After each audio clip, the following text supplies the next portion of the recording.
Boom. Okay.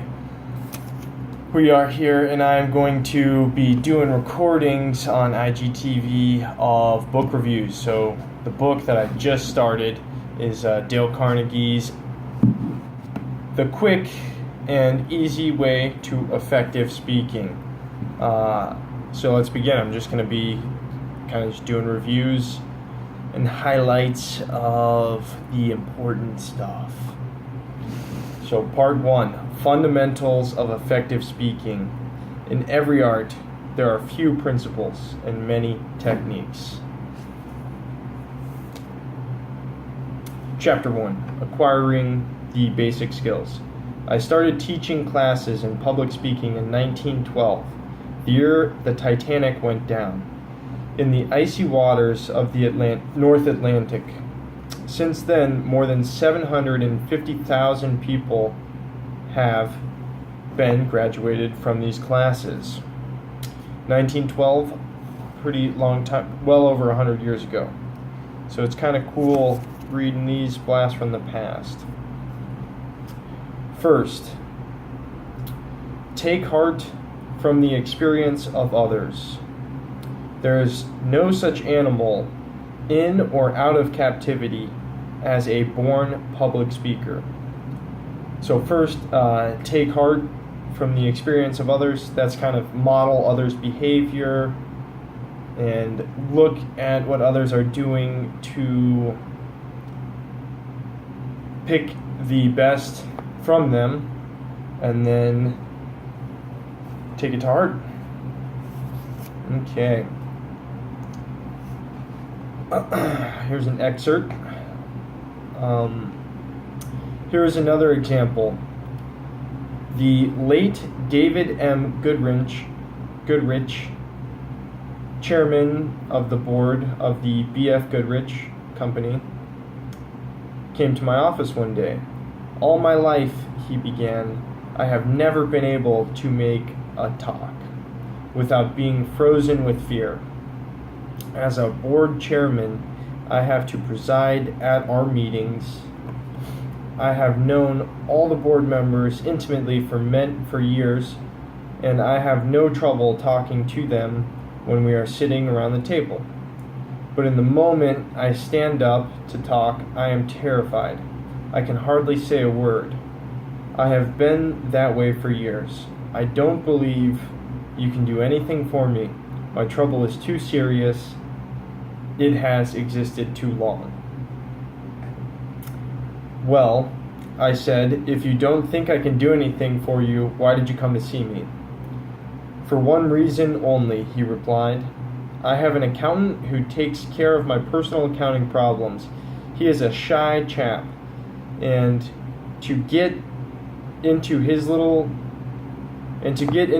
office, he has to walk through my office.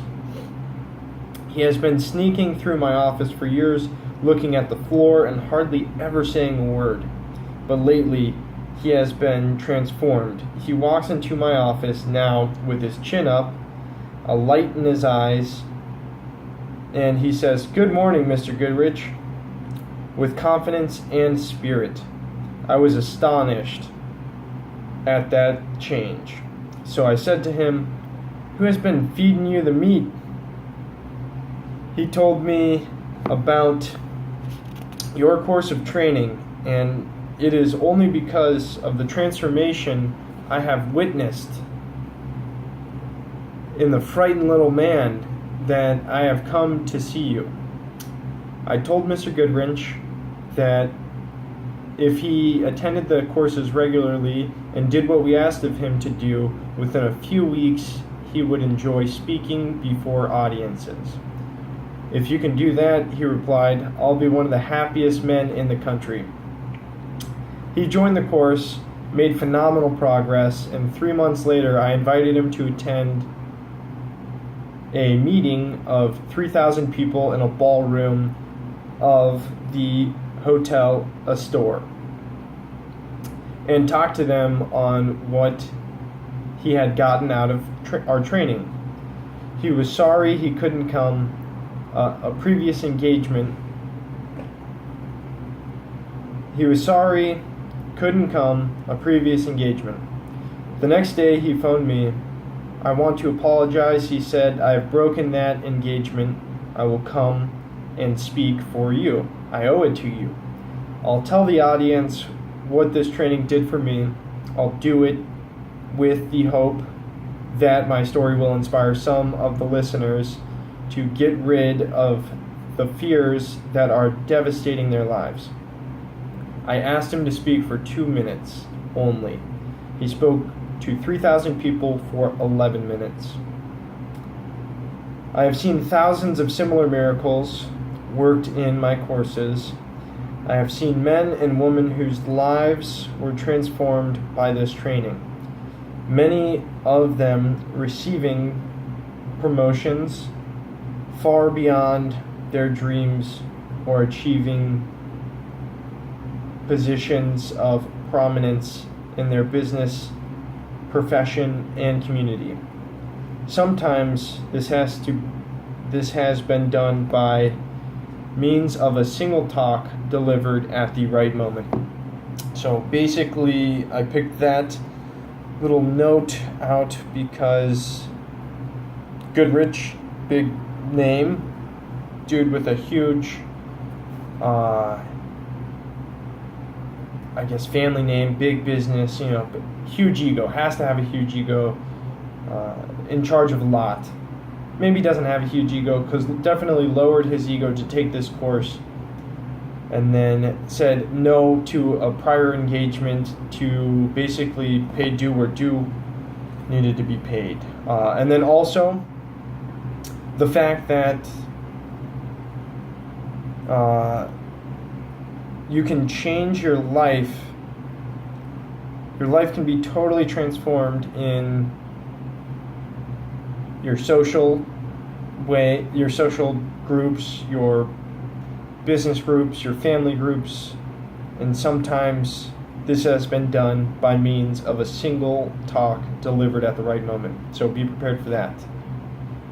The next one that I have is second, keep your goal before you. Concentrate your attention on what self-confidence and the ability to talk more effectively will mean to you. Think of what it may mean to you socially, of the friends you will bring, of your increased capacity to be of service in your civic, social, or church group, of the influence you will be able to exert in your business. In short, it will prepare you for leadership. Yes, that is something I like. All about leadership. Effective speaking will prepare you for that in many areas. I'm all about leadership, water, and coffee. Here's a really good one that has been quoted several times. Really good one, I mean really good quote. William James, Harvard's most distinguished professor of psychology, wrote 6 sentences that could have a profound effect on your life. 6 sentences that are the open sesame to Ali Baba's treasure, cave of courage. In almost any subject, your passion for the subject will save you. If you care enough for the results, you will most certainly attain it. If you wish to be good, you will be good. If you wish to be rich, you will be rich. If you wish to be learned, you will be learned. Only then you must really wish these things, and wish them with exclusiveness, and not wish 100 other incompatible things just as strongly. Focus. Where focus goes, energy flows. I've heard that quote used in The Science of Getting Rich. I've heard that quote many times being used, and William James is the guy who penned that. Okay, here's...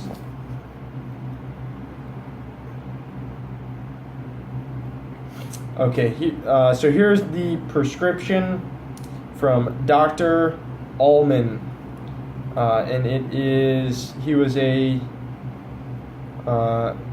Dr. David Allman, the Atlantic City surgeon and former president of the American Medical Association. And this is his opinion on the benefits of public speaking. So here we go. Try your best to develop an ability to let others look into your head and heart. Learn to make your thoughts, your ideas clear to others. Individually, in groups, in public, you will find as you improve in your efforts to do this that you, your real self, are making an impression and impact on people such as you never made before. You can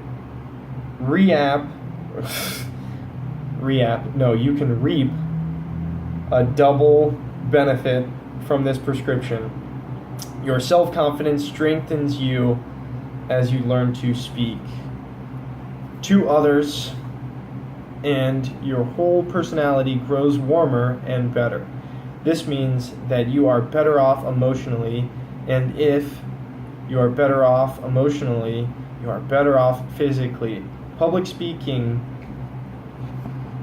in our modern world is for everybody, men and women, young and elderly.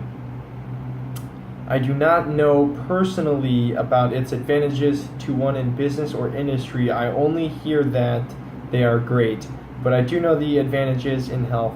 Speak when you can to a few or to many. You will do it better and better, as I have found out myself. You will feel a buoyancy of spirit, a sense of being a whole, rounded person such as you have never felt before.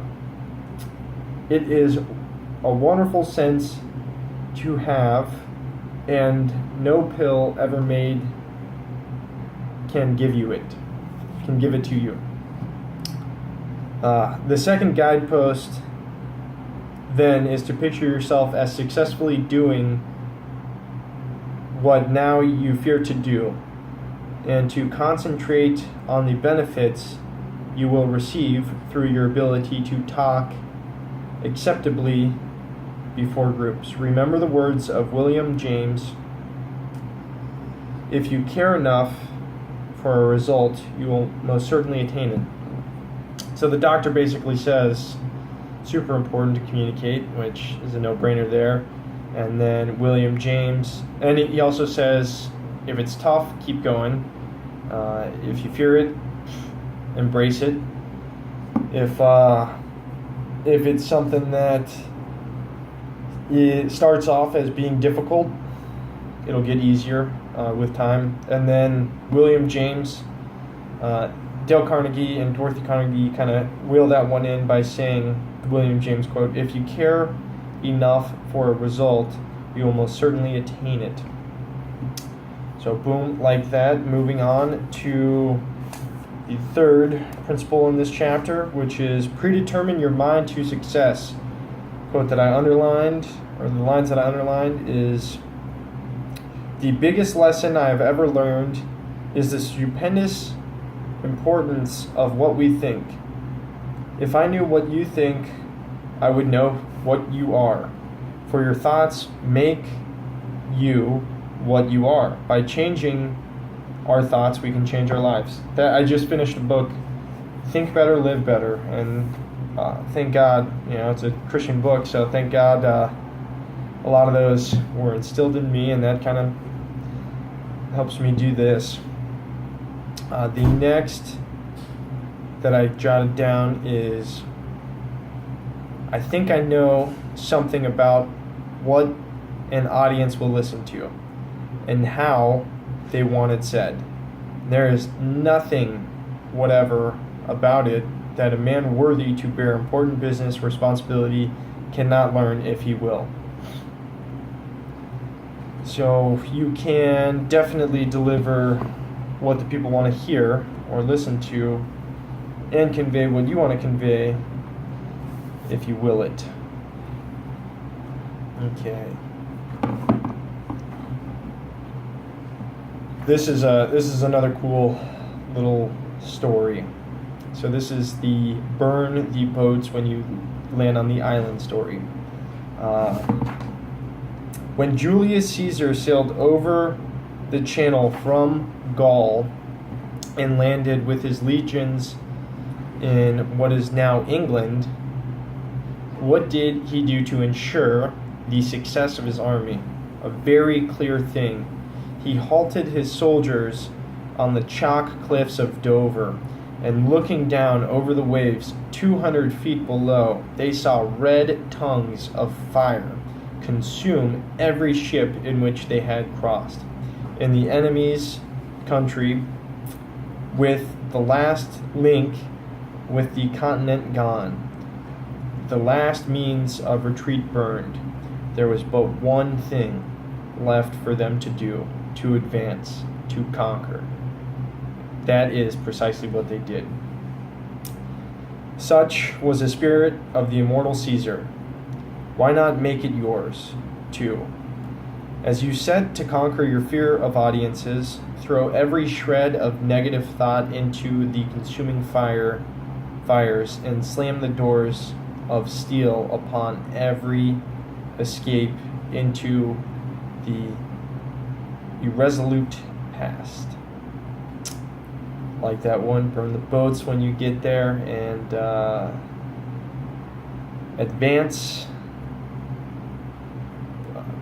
There was but one thing left for them to do: to advance, to conquer. That is precisely what they did. So make that your only option, is to advance and to conquer. Fourth is seize every opportunity to practice. Then the underlined main points are: when George Bernard Shaw was asked how he learned to speak so compellingly in public, he replied, "I did it the same way I learned to skate, by doggedly making a fool of myself until I got used to it." So try again. It's really the only way. You're going to suck at things first. We all suck at things, and we get good at them. I'm sure you will see over the progress of the next while these getting a lot better. This is the first chapter, first one that I'm doing, so bear with me. They're going to get better. Okay. Next little excerpt that I have is, well, let me double check. Okay, yep. Is, I know all about that, a young business executive once said to me. But I hesitate to face the ordeal of learning. Ordeal, I replied. Put that thought out of your mind. You've never thought of learning in the conquering spirit. What spirit is that? He asked. The spirit of adventure, I told him. And I talked to him a little about a path to success through public speaking and the warming up, the unfolding of one's personality. I'll give it a try, he finally said. I'll head into this adventure. As you read on in this book, and as you put the principles into practice, you too will be heading into adventure. You will find it as an adventure in which your power of self-direction and your vision will sustain you. You will find it as an adventure that can change you inside and out. Learning is an adventure. You have to make sure that you value learning and value knowledge, and that is what separates the greats from the goods, and the goods from the bads, and the excellence from the greats, and the outstandings from the excellence. But that's basically, so that's it. I'm not going to do a recap. That was a recap. Obviously, I don't go over everything in the book. It was written in 1912 or around then. This edition that I have is from 1965. One cool thing that I found while reading this is they didn't really have much other media back then, so a lot of the stories are very colorful and vivid. It is a particularly fun read. Other than that, keep pounding. Keep pounding. Love y'all. See you tomorrow.